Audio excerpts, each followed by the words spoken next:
అభివృద్ధి ఏం లేదు. ఎంతసేపు నొక్కడి కార్యక్రమం తప్ప ఏమీ లేదు. ఇది నిరుద్యోగులకి అందరికీ కూడా, యువతకు కూడా ఎటువంటి ఉపాధి అవకాశాలు ఏవి లేవు. మెగా డిఎస్సి లేదు, ఎటువంటి కార్యక్రమాలు ఏవి ఏర్పాటు చేయలేదు. అందువల్ల ఏంటంటే నెక్స్ట్ సిబిఐ ముఖ్యమంత్రి అయితే ఇదంతా సర్దుబాటు చేసి బాగా చేస్తారని ఆశిస్తారు. ఎవరు నమ్మే పరిస్థితి లేదు. ఎందుకంటే గత 5 సంవత్సరాల్లో ఒక్క రాజధాని కూడా ఏర్పాటు చేయలేదు. ఉన్నదాన్ని నుంచి చెడగొట్టేశారు.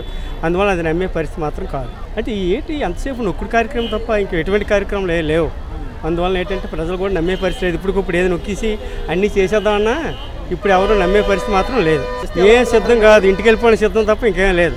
సిబిఎన్ ప్లస్ జనసేన ఆయన అనుభవజ్ఞుడు. 2014లో మనకి సీఎం అయిన తర్వాత ఎలాంటి పరిస్థితుల్లో రాష్ట్రాన్ని అభివృద్ధి చేశాడు. ఆయనే కానీ ఉంటే ఇప్పటికీ అమరావతి బ్రహ్మాండంగా హైదరాబాద్ తలదన్న రీతిలో డెవలప్ అయ్యేది. నిరుద్యోగ సమస్య కొంతవరకు తీరేది. తర్వాత సాఫ్ట్వేర్ విషయంలో ఆయన డెవలప్ చేసినట్టు ఇది ఎవరు చేయలేరు. అంటే చేత కదన్న 5 సంవత్సరాల్లోనే గత ప్రభుత్వం కన్నా బిఫోర్ ప్రభుత్వం ఏ విధంగా చేశారు. ఇప్పుడు ఏంటంటే యువతకు కావాల్సింది ఏంటంటే ఉన్న ఉద్యోగాలు కాదు, కొత్త ఉద్యోగాలు సృష్టించాలి. సో దానివల్ల ఇతను చేత కాదు. నెక్స్ట్ ఇంకొకటి ఫస్ట్ పాయింట్ అది. ఇంకోటి ప్రీవియస్ గవర్నమెంట్ ఏదైతే కియా మోటార్స్ కానీ లేదనుకుంటే ఇక్కడ మన రుషికొండ కానీ ఏవైతే ఉన్నాయో చక్కగా పోయిన గవర్నమెంట్ ఏ సీఎం అయినా అవనివ్వండి వాళ్ళకి ఉపాధి అవకాశం కల్పించి అక్కడ ఉన్న వాళ్ళకి ఏ ఇబ్బంది లేకుండా చేశారు. అలాంటిది అటువన్నీ ఏమీ లేవు. వైజాగ్ ఇసుక తప్ప ఏమీ లేదు భయ్య యూత్కి. భయ్యా అతను ప్రతిపక్షంలో ఉన్నప్పుడు ఏమన్నారు, దాదాపు 25,000 ఎకరాలు రైతుల భూమి స్వచ్ఛందంగా రైతులు ఇచ్చినప్పుడు ఒప్పుకున్నారు. అదే 25 ఎకరాల భూమి వైజాగ్ నాకు చూపించండి, నేను ఛాలెంజ్ చేస్తాను సీఎం ముందు. నేను అది చెప్తున్నాను. ఇప్పుడు స్వచ్ఛందంగా 25,000 ఎకరాలు వైజాగ్లో ఎక్కడ ఉంది? నేను స్ట్రైట్ క్వశ్చన్ ఒకటే అడుగుతున్నాను సీఎం గారిని. ముఖ్యమంత్రి గారు వైజాగ్లో 25,000 ఎకరాలు ఎక్కడ ఉంది? నేను ఒకటే క్వశ్చన్ అడుగుతున్నాను. స్కిల్ డెవలప్మెంట్ కార్పొరేషన్ ద్వారా ఈ 5 సంవత్సరాలు ఎంతమంది ఉద్యోగాలు ఇచ్చారు? ఒకటే స్ట్రైట్ క్వశ్చన్ అడుగుతున్నాను. ఎంతమంది ఉద్యోగ అవకాశం ఇచ్చారు? ఎంతమంది? మాకైతే కనిపించలేదు. మాడం తిప్పను, మాట తప్పను, అమ్మలారా, అవ్వలారా, అక్కలారా, చెల్లెళ్ళారా ముద్దులు పెట్టుకుని ఇవన్నీ నమ్మేసి నిన్ను 150 సీట్లకి తీసుకొచ్చేసారు. ఇప్పుడు ఏంటి నువ్వు చేసింది? ఇప్పుడు నువ్వేం చేసావు? ఒక్క వీధికి రా, నీ తెరలు లేకుండా నువ్వు అప్పుడు ముద్దులు పెట్టి తిరిగినప్పుడు ముద్దులు అక్కర్లేదు కదా, ఒక వీధి ఏమిటి కార్లు వెళ్ళు, నీకేంటో తెలుసుద్ది. ఇంకేం చెప్తాను దానికి? అసలు ఏం చేశాడు అసలు? అదే కదా ఇప్పుడు అంటుంటా. నువ్వు చెప్పుకుని తిరిగావు, చెప్పుకుని వచ్చావు, తర్వాత ఒక్కసారి రా, నువ్వు ఒక వీధిలోకి రా, అమ్మ నీకు ఇచ్చిన మాట నేను నెరవేర్చాను లేదని ఒక వీధిలోకి రా. నీ పోలీస్ బందోబస్తు అంతా పెట్టుకుని నువ్వు ఒక మీటింగ్ పెట్టి ఆ మీటింగ్లో నేను నెరవేర్చాను, నేను పేదోడిని, మీ సహాయం అని వాగుతున్నావే. ఏమీ అక్కర్లేదు. నువ్వు కారు పైన మైకి పెట్టుకుని నీకు ఎక్కడ నచ్చితే అక్కడ తిరుగు.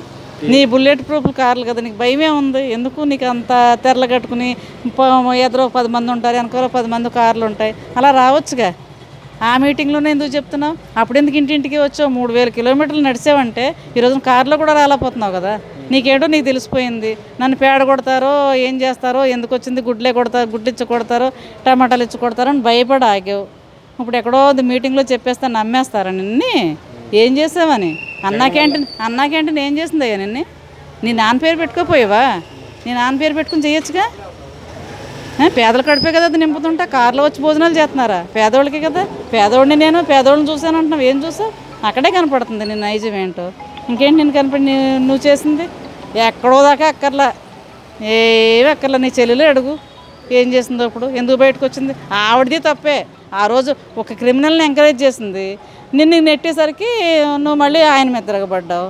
అందరిది ఆ కుటుంబమే అంత, పుట్టకే అంత, ఇంకెవరేం చేయలేరు. ఏమి లేదు, శూన్యం. ఏది లేదు, అభివృద్ధి లేదు, ఏది లేదు. ఏం చేయాలంటే మందుకు చేసాడు. మందు తాగిన వాళ్ళకి తాగి పిచ్చి అయిపోవడానికి అది మందు కూడా ఏంటంటే 1.5 గంట పని చేస్తుంది మందు. ఆ ఓటు వేసిన వరకే. ఆ ఓటు వేయడానికి చేస్తున్నాడు తెలియదు. మందు పాత మందుని మానేసి కొత్త మందులు పెట్టేసాడు. ఎడ్డీకి వచ్చేసి ఏదో జాబులకి వెళ్ళి కూడా జాబులు కలపలేదు. ఆ డిపో చుట్టూ తిరుగుతాడు. డిపో అంటే అయితే మందు షాప్, అంతే, ఇంకేమి లేదు. బాగుందంటే ఏంటి చెప్పాలా? ఆ టైం డబ్బులు ఇస్తున్నాడు చూడు, కష్టపడకండి. ఇప్పుడు పని చేసుకుంటున్నాం, డబ్బులు వస్తున్నాయి.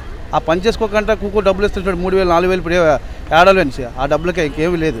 ఒక్క ఛాన్స్ వేయడం కాదు, ఒక ఛాన్స్ ఇచ్చాం. ఎవరికి ఇచ్చాం? వైఎస్ రాజశేఖర్ నెంబర్ 1 టాప్ 1 లానా ఆ పాతలో చేస్తాడు అనుకున్నాం. అతను పాడేరు అరకు రూట్లు ఉండు కదా, నిల్లు అండి లేబర్ కోసం అని. ఆ రూట్లు పేదోళ్ళకి రూట్లు లేక చాలా చేశాడు. అదే జగన్మోహన్ రెడ్డి వాళ్ళ తండ్రి ఉంటాడు, వైఎస్ రాజశేఖర్ టాప్ 1 అండి. ఈ రోజు మన తెలంగాణ కూడా వెళ్తాం. అలా ఆన్లైన్ చేస్తారు అనుకున్నాను. అలా ఆన్లైన్ చేయలేదు. రాజధాని లేదు, ఏది లేదు, ఏ బోడీ లేదు, ఏ బొచ్చి లేదు, ఏది రాజధాని మనకు వైజాగ్ రాజధాని లేదు, ఏది కూడా చేయలేదు. ఏదంటే చదమని అంటే ఆల్రెడీ ఇండస్ట్రియల్ ముందు ఎక్స్పీరియన్స్ ఉంది కాబట్టి, అతనికి సీనియర్ నాయకుడు కాబట్టి అతను వస్తే బాగుంటుంది.